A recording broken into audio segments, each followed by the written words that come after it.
Muy buenos días. Eh, Después de un programa inicial, digamos, de presentación, toca echar a andar. Los inicios, los arranques es lo más difícil, pero como el movimiento se demuestra andando, pues vamos a empezar a hablar de libros. En este programa, en Sin Gerundios en la Lengua, no siempre vamos a hablar necesariamente de libros que acaban de aparecer, que sean novedades estrictas, porque yo creo que la buena literatura no tiene que ser como los yogures. Los yogures tienen una fecha de caducidad que también es orientativa porque hay quien dice que se pone, pero no, pero que los yogures no caducan nunca. En literatura hay libros que son absolutamente efímeros y hay libros que trascienden y que se convierten en historia perenne de la literatura. Y entre esos libros, claro, hablar de libros que llevan publicados muchos años, pues sería muy fácil, pero cuando alguien apuesta por un libro que es relativamente reciente, pero uno tiene la convicción de que va a ser un libro que va a permanecer, que se va a perpetuar, que va a quedar en la historia de la literatura, eso es importante. Yo tuve la suerte, hace aproximadamente año y medio, mientras estaba en Cantabria escribiendo la que era mi primera novela después de muchos años escribiendo relatos,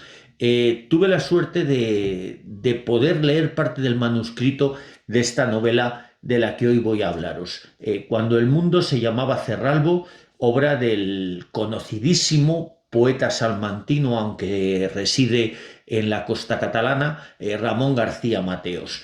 Eh, Mi editor, que también es el suyo, Jesús Herrán Ceballos, me dejó algunos pasajes del manuscrito original y a mí me cautivó esta novela. Me cautivó tanto que yo tuve un cierto síndrome pensando que qué hacía yo escribiendo cuando yo estaba leyendo algo que era de una magnitud absolutamente maravillosa. Sin gerundios en la lengua, un espacio literario del crítico José Ignacio García. Entonces, cuando la novela vio la luz a finales de 2024, bueno, el propio autor ha reconocido en redes sociales que yo fui el primer crítico literario en España que apostó por su novela, que hablé de él en medios de comunicación, pero es que cuando yo tuve la posibilidad de tener la novela entre mis manos y de leerla completa, yo sentí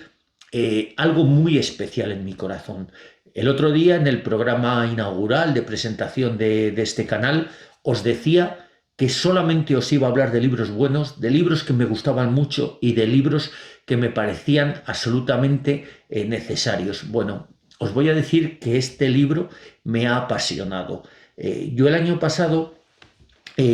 por tercera temporada consecutiva, me pasé el otoño dando conferencias para el Instituto Castellano y Leonés de la Lengua por distintas capitales de provincia de la región. Y el año pasado mis conferencias se basaban en escritores que por edad tenían que estar jubilados laboralmente, pero que estaban atravesando un gran momento creativo. Hablaba de escritores en la mayoría de los casos que tenían un montón de novelas o de libros de relatos a sus espaldas que los avalaban. Sin embargo, en esa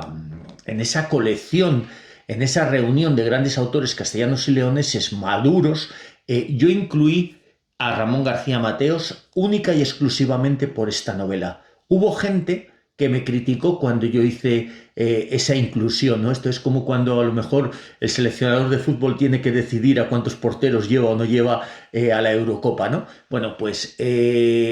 por suerte o por desgracia vivimos en un país en el que le damos muchísima importancia a los premios, muchísima relevancia. Y en literatura, y de eso hablaremos en otros programas, en otros episodios de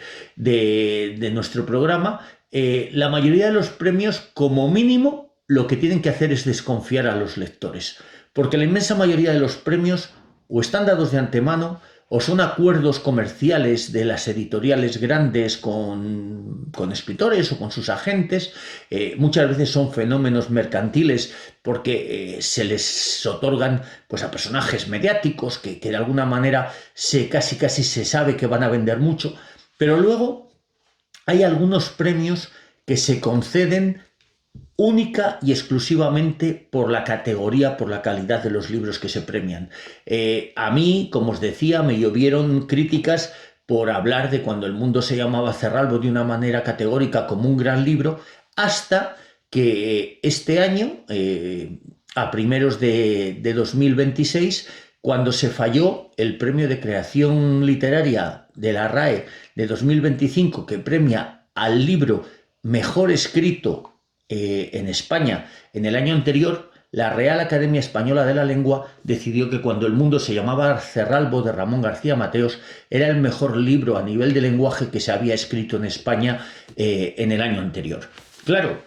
cuando la RAE avala lo que uno humildemente ha dicho, parece que uno tiene más razón y parece que además la gente le hace más caso. Pero yo no voy a hablar de Cuando el mundo se llamaba Cerralbo por el premio, ni voy a hablar porque la RAE haya de alguna manera, digamos que pontificado o certificado esas opiniones, esos comentarios que yo hice sobre Cuando el mundo se llamaba Cerralbo. Veréis, Cuando el mundo se llamaba Cerralbo es una novela casi perfecta. Y cuando digo que es una novela casi perfecta, lo digo porque ya el propio título, Cuando el mundo se llamaba Cerralbo, está hablándonos del pasado. Nos está dando indicios de que estamos hablando de una novela en la que la memoria es fundamental. La portada, de la que os hablaré un poquito después, con esta señora oronda, frondosa, rodeada de niños, desmelenada, con una bata de colores, en una época en la que en el mundo rural, porque este Cerralbo es un pueblo salmantino real, lo que ocurre es que Ramón García Mateos, pues igual que por ejemplo Luis Mateo Díez, pues creó su Celama, o que García Márquez creó su Macondo, que eran territorios imaginarios, pero que estaban basados en algún lugar real. Bueno, pues Ramón García Mateos lo que ha hecho ha sido convertir en un lugar mítico, en un paisaje mítico, a su pueblo de procedencia, a ese pueblo llamado Cerralbo, que está casi en la raya entre Salamanca y Portugal, en esa zona cercana a Vitigudino, pródiga en ganaderías taurinas, en ese territorio del campo charro, ¿no? Entonces, la novela habla de la memoria, habla de la infancia, habla de las raíces, habla de la esencia del lenguaje que se utilizaba entonces. Habla de la tradición oral, de los cuentos, de los relatos, de los romances, de los acertijos, de las rumorologías que contaban historias la gente mayor, de sucesos que habían pasado o quizá no, pero que se convertían de alguna manera en leyenda, y lo cuentan con ese atractivo fascinante que hacía que los niños escucharan embobados en épocas en las que no teníamos televisiones, en los que no teníamos, por supuesto, todos los adminículos actuales que los chavales utilizan y que de alguna forma les hipnotizan y que les privan de disfrutar de la buena literatura, ¿no? La novela habla de esas cosas, habla de la infancia, habla de la lealtad entre los amigos, esa lealtad inquebrantable que surge entre cuatro chavales que son los protagonistas de la novela, y las andanzas, de alguna manera, que ellos desarrollan en el pueblo. Por un lado, esas andanzas típicas de la infancia, que muchas veces son travesuras poco recomendables, y en otro caso pues son ejemplos de cómo poco a poco y a través de experiencias que van ocurriendo, esos niños van madurando y de alguna forma van convirtiéndose en adultos, quizá porque en un momento determinado de la novela aparece ese elemento dramático y que es imprescindible y que hace que todos ellos de repente descubran que además de la vida existe la muerte, y descubran de alguna manera cómo ese golpe en sus conciencias, ese golpe en su forma de interpretar la existencia les hace cambiar. Vivimos en un mundo en el que la literatura es, por desgracia, mucho más estética que profunda. Hablo en general, por supuesto. Vivimos en un mundo en el que cuando leemos nos falta creernos muchas veces lo que estamos leyendo, por más que los disfrutemos porque nos parezca muy bonito lo que estamos leyendo. Bueno, Cuando el mundo se llamaba Cerralbo es una novela con alma, con muchísimo alma. Y luego además tiene esas connotaciones, esos elementos de misterio que son necesarios y que enriquecen. Os decía, por ejemplo, la importancia que tiene la portada, creada por la ilustradora cántabra Maite Niebla, en la cual se ve a esta mujer frondosa, que es la señora Balbina, que de alguna manera es la Sherezade rural de la novela. Ella reúne a los niños a su alrededor y la escuchan fascinados las historias que les cuenta, pero la portada simboliza y representa muchas cosas que hay dentro de la novela. Pensad y poneros en situación que en los años 60 del siglo pasado, y sobre todo más en el mundo rural que en el mundo urbano, digamos que las mujeres en general no tenían muchas preocupaciones con la ropa que gastaban. Y no tenían muchas preocupaciones con la ropa que gastaban porque se moría el padre, se moría la madre, se moría el suegro, se moría un tío, y las mujeres, digamos que iban renovando luto tras luto y vestían muchas veces durante mucho tiempo de negro, de gris, si era un luto riguroso o era un alivio de luto, pero era muy difícil que las mujeres estuvieran de alguna manera pintadas de color. Bueno, esta señora Balbina, con estas batas que se decía antes en lugar de vestidos, llena de floripondios, coloreada, demostraba con su melena suelta al viento, por muy canosa que fuera, demuestra un simbolismo importante dentro también de la novela, de esos aires, digamos, de renovación, de modernidad, que de alguna manera el campo ya empezaba a vislumbrar, ¿no? Y luego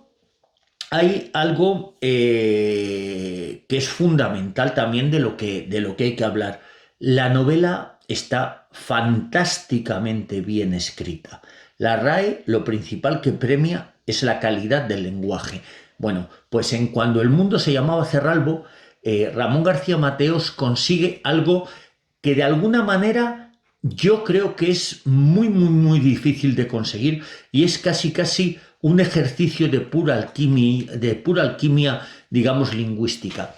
¿A qué me refiero? Pues me refiero a que Ramón, que es absolutamente conocido y reconocido como uno de los grandes poetas contemporáneos españoles,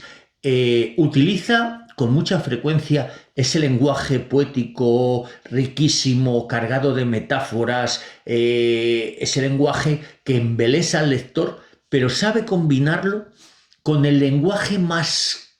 digamos, más puro, más casto, más, de alguna forma, más esencial del mundo rural. Los personajes a los que él da voz hablan, y cuando hablan parece que estamos escuchando a esos personajes del pueblo como antes hablaban, y él consigue mezclar eso, consigue introducir la tradición oral, los romances, las coplillas, los cuentos. Hay momentos en la novela en las que a uno, si conoce algunos de esos cánticos, de esas romanzas, casi le da por entonarlos, por cantarlos mientras que lee, ¿no? Y combinar todo eso y que la novela no se haga pesada ni densa en unos momentos o parezca demasiado ágil en otros, yo creo que es un ejercicio de magisterio narrativo absolutamente proverbial, ¿no? Y todo eso, de alguna manera, es lo que yo creo que la Real Academia ha premiado en una novela que estoy muy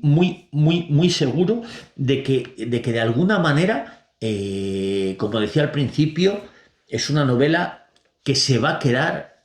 que se ha escrito para convertirse en un referente de la literatura, de la narrativa, de la novela española contemporánea, y desde luego es una magnífica noticia que haya libros, que haya novelas tan hermosas, tan bien escritas, que lleguen tanto al lector y que además sean una especie de faro, porque en estos tiempos en los que parece que la España rural cada día se está quedando más vacía, en la que parece que los pueblos se nos van quedando abandonados, esta reivindicación de esa España rural, que de alguna manera nos podría recordar, y algunos estaréis pensando cuando hablo que os estoy contando el camino de Delibes, por ejemplo, ¿no? Bueno, pues de alguna manera yo creo que Cuando el mundo se llamaba Cerralbo es esa especie de literatura que sin caer en el ruralismo está escrita en el mundo rural, y que sin caer en ese, digamos, en ese recuerdo de liviano, tiene mucho de ello, pero con un toque más poético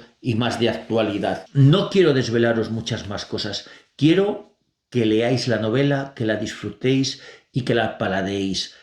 Y si lo que os he contado en este, como digo, arranque del canal, este arranque dubitativo, este arranque que bueno, que tendremos que ir, digamos, dando pasos